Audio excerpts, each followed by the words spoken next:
How long you been parked here? Just a few minutes. Waiting on a call. Everything's in order, officer. We'll see about that. Go ahead and pop the door for me. I don't consent to a search. Don't make this harder. I'm checking the vehicle. Sir. Federal credentials. Take a look. A black man pulls onto the shoulder of a quiet county road. Red and blue lights flood his rear window. All of a sudden, a patrol officer walks up fast, asks loaded questions, then orders a search. No reason, no probable cause. The driver stays calm and says, no. The officer leans harder, calls for backup, and reaches for the trunk release anyway. Phones start recording, body cams are rolling, and what happened next was even more shocking. But before we explain what was so shocking, we have to go back to the beginning. Night air. A nearly empty county road. A black driver checks his mirror as red and blue burst alive behind him. He signals, glides to the shoulder, and waits with steady hands. An officer strides up fast, flashlight, squared shoulders, the look of a man who expects yes before he asks a question. The driver's tone is calm. License, registration. Routine turns rigid. The officer leans deeper, scanning the cabin, fishing with leading questions. The request comes hard. Consent to search? The answer is firm. No. The stop should end here. Instead, the clock keeps running. The officer stalls with small tasks, waits for backup, and stands between the driver and the night like a locked door. But what happened next took everyone by surprise. The driver states his rights, stays polite, and never raises his voice. The officer's voice tightens anyway. A hand drifts toward the trunk release. The driver's eyes sharpen. The microphone on the body cam hears every word the officer doesn't want on tape. This isn't an ordinary driver, and this isn't going to be an ordinary stop. This story lives where the law meets real life. Traffic stops are supposed to be simple. Handle the violation, write the ticket, or give a warning, and let people go. Officers can't search a car without consent or a legal reason. Stretching a stop just to fish for something, anything, is not how it's meant to work. On paper, every department preaches fairness. In practice, habits drift. Pressure builds. Some officers learn the wrong lesson. If you push, most people say yes. Most people get nervous. Most people fold. But this is where it gets interesting because our driver doesn't fold. He knows the rules. He knows the limits. And he knows how to make sure the camera sees what the badge tries to hide. Officer Brent Kincaid, young patrol cop with a hard edge and a short fuse when anyone pushes back. On paper, clean. In the field, stubborn. Marcus Hale, late 30s, calm eyes, quiet voice, professional posture even in a hoodie and jeans. He watches details like he was born for it because he was trained for it. Off duty tonight, but never off guard. Chief Linda Ortiz, veteran leader in a small department, trying to pull her agency into modern standards with body cams and better training. Sergeant Phil Booker, Kincaid's mentor, old school, loves control more than procedure. City Attorney Carla Nguyen and I. A Lieutenant Avery Cho, the legal mind and the investigator who will decide what this stop really cost. Ridge County, USA. A place with a courthouse cupola, a Friday night football stadium, and a downtown that closes by 9. New body cams rolled out 6 months ago. Most officers like them. Some just forget they're always rolling. It's early fall, 10:42 p.m. County Route 17 runs past a shuttered factory. The parking lot across the road is empty, except for one flickering light. Wind moves through the trees like a warning. Kincaid says he saw a rolling stop and a slight lane drift. Lights on. Siren chirp. Hale pulls over smooth and safe. Kincaid approaches fast, flashlight punching through the glass. The tone is sharp from the first sentence. Hale hands over documents, speaks plainly, and keeps his hands on the wheel. It should be routine. It doesn't feel routine. But this is where it gets interesting because the questions skip from license to where are you going to got anything illegal? Fast. Kincaid signals a search like it's a formality. Let me take a look and we'll clear it up. Hale declines. No anger, no theatrics, just clarity. I do not consent. He asks if he's free to go after the citation. The air tightens. Kincaid doesn't move to end the stop. He circles the car with his flashlight, tapping the trunk with his palm. But that's not all. A second unit's already en route. The ticket process stalls. Kincaid lingers on the radio, calls for a canine that's 20 minutes away. Hale sits still, patient, eyes forward. On camera, the stop has drifted beyond its mission. Minutes stack up. A simple traffic stop morphs into a fishing expedition on the side of a dark road. And that's when everything started to fall apart because the longer Kincaid waits, the thinner his justification gets. Kincaid orders Hale out of the car. A pat-down on the shoulder of the road becomes a search attempt by Inch's hand floating near pockets, edging toward the trunk release. Hale's voice stays level. "I don't consent to a search of my vehicle." The officer's eyes flash irritation. The flashlight beam shakes slightly. But that wasn't even the craziest part, because Kincaid starts framing a reason he doesn't have. Hale pivots, calmly states he's a federal agent, off-duty, with credentials in his wallet and a second set locked in the glove box. He doesn't wave it around, he announces it, for the camera and for the record. He offers the ID when asked, on the condition the car stays closed. But you won't believe what happened right after Kincaid's face hardens. He radios in a possible impersonator. Sergeant Booker arrives, posture saying everything. "Side with your own." He nods at Kincaid and zeroes in on Hale. Booker talks about officer safety and asks again to search the car. Hale repeats his refusal. He doesn't raise his voice. He doesn't step toward anyone.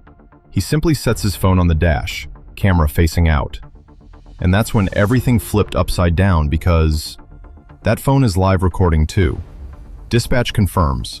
Marcus Hale is exactly who he says he is. Federal agent. Current. Cleared. The radio crackles, and a slice of silence cuts the night. Kincaid looks at Booker. Booker looks at the camera's blinking red dot. Then Kincaid says the line that will end his career. "We're going to search anyway." But hold on, it gets even wilder because the supervisor is already rolling. Hale cites the law in plain English. You can't extend a stop without cause. You can't search a car I didn't consent to. He doesn't threaten, he documents. He speaks to the camera like it's a witness. The wind picks up. The empty factory light buzzes. But you won't believe what happened right after that headlights approach. Chief Ortiz steps out. Ortiz takes in the scene in 10 seconds. 2 officers, 1 calm driver, 2 cameras, and a stop that should have ended 15 minutes ago. She orders the search halted. Apology issued on camera. Hale is released. Kincaid is told to report to Internal Affairs at 0800. Booker's jaw tightens. But this is where it all changed because the road is quiet again, but the real storm is about to break. Morning. IA requests bodycam and dashcam files. Routine until it isn't.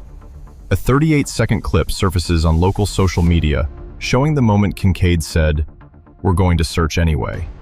The comments come hard and fast. Trust doesn't erode in decades, it can crumble in hours. But if you thought this was it, you're in for a surprise because the footage is only the opening act. IA syncs radio logs, timestamps, CAD entries. The timeline is brutal. The ticket steps end, but the detention keeps going. The K-9 is called for no reason that survives daylight. City Attorney Nguyen sees the liability. Emails fly. Memos stack. The union reps circle, arguing the officers acted in good faith. IA's Lieutenant Cho doesn't argue. She measures.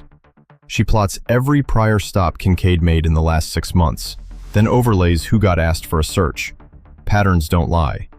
But what came next was beyond anyone's expectations. The pattern shows a sharp racial skew. Not every case is wrongdoing, but enough point the same way to force a reckoning. The chief reads the report twice. The second time, she signs her name on the action line. But the community wants more than a suspension. They want a system that stops this before it starts. A town hall fills. Calm voices tell hard truths. The department's reputation is on the line, and so is its budget if lawsuits multiply. And that's when they realized it was far from over because firing one officer won't fix a culture. It takes rules, audits, and courage. The body cam tells a strict story. After the ticket was ready, the stop kept going for no clear reason. The dash cam shows Hale's driving was fine after the pullover. Radio logs prove the canine call came with no new facts. The audio captures clear refusal of consent, more than once. But this is where it gets interesting because Kincaid's prior stops reveal a habit of pushing on certain drivers and not others. It's not a court case yet, but it's a management case today. When the tape and the timeline agree, the defense gets thin. But that's not all. There's more to the story. The chief's own memo had warned officers not to stretch stops and not to treat consent like a checkbox. Kincaid signed that memo.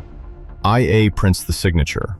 The pen marks look heavy, like even the ink knew this day would come.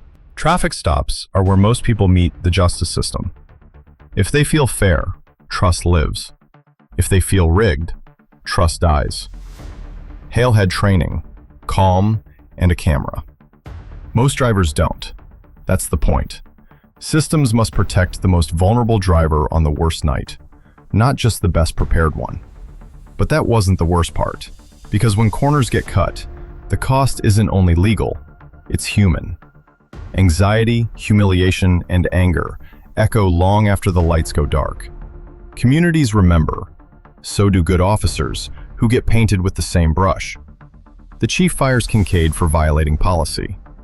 Unlawful prolongation, attempted search without consent or cause, and conduct unbecoming. Booker receives a suspension and mandatory retraining. The union threatens arbitration. The city attorney prepares anyway. But if you thought this was it, you're wrong because a state decertification board opens a review. That's a career ender, not just a job loss. Kincaid's file isn't just measured by one night, but by pattern-smished coaching opportunities, shrugged off warnings, corners he kept trying to cut. Hale doesn't hold a press conference. He files a simple claim through counsel: unlawful detention, violation of rights, emotional distress. The city settles. Not an eye-watering number, but enough to be noticed. The settlement includes reforms that matter more than money. But here's the twist no one saw coming. The reforms are drafted with help from the community and line officers who want better too. When people who care sit at the same table, policy stops being paper and starts being practice. The department adopts a stop clock rule. When the goal of the stop is done, the stop is done. Any extension needs articulable facts, on camera, in the moment. A consent script becomes mandatory. Officers must make it clear that drivers can say no, and they must record the answer. No hedging, no pressure, no word games. Quarterly disparity audits go live. Supervisors review footage, not just numbers, and coach early. Data doesn't accuse, it alerts. Training drills real scenarios where officers learn to end a stop, even when curiosity whispers, one more question. But that wasn't even the craziest part because the reforms work. Complaints drop. Clearance rates stay steady. Respect goes up. In the final body cam clip filed to IA, you can hear the sound the night made when truth walked in. Wind through trees, a buzzing lot light, and a calm voice saying no to a search that never should have been asked for. Hale drives away without a victory lap. He doesn't need one. The win is structural. Kincaid hands in his badge. There's no applause when a door closes on a career, only the lesson it leaves. Booker returns from suspension quieter, more careful, and maybe better. The chief updates the training slides and the field expectations. No fishing, no stretching. Do the job, then let people go. But you won't believe what happened right after. Routine stops start feeling routine again. Drivers breathe easier. Good officers feel covered by clear rules. The cameras are still on, but they record something different now: competence. And that's when things took an unexpected turn, because the fix didn't end the story. It began better ones. A small town, a hard night, and a rule book that finally matches the values printed on the side of the cruiser. In the end, the road goes quiet, the light keeps buzzing, and the lesson is simple enough for anyone to narrate. Rights aren't loud, but they are strong. Keep them close, use them calmly, and builds systems that protect them even when the wrong person is standing in the right uniform. Did you think the officer's dismissal was justified? Should the officer be fired, suspended, or retrained? Drop your thoughts in the comments below. Thanks for watching, and before you go, don't forget to like, subscribe,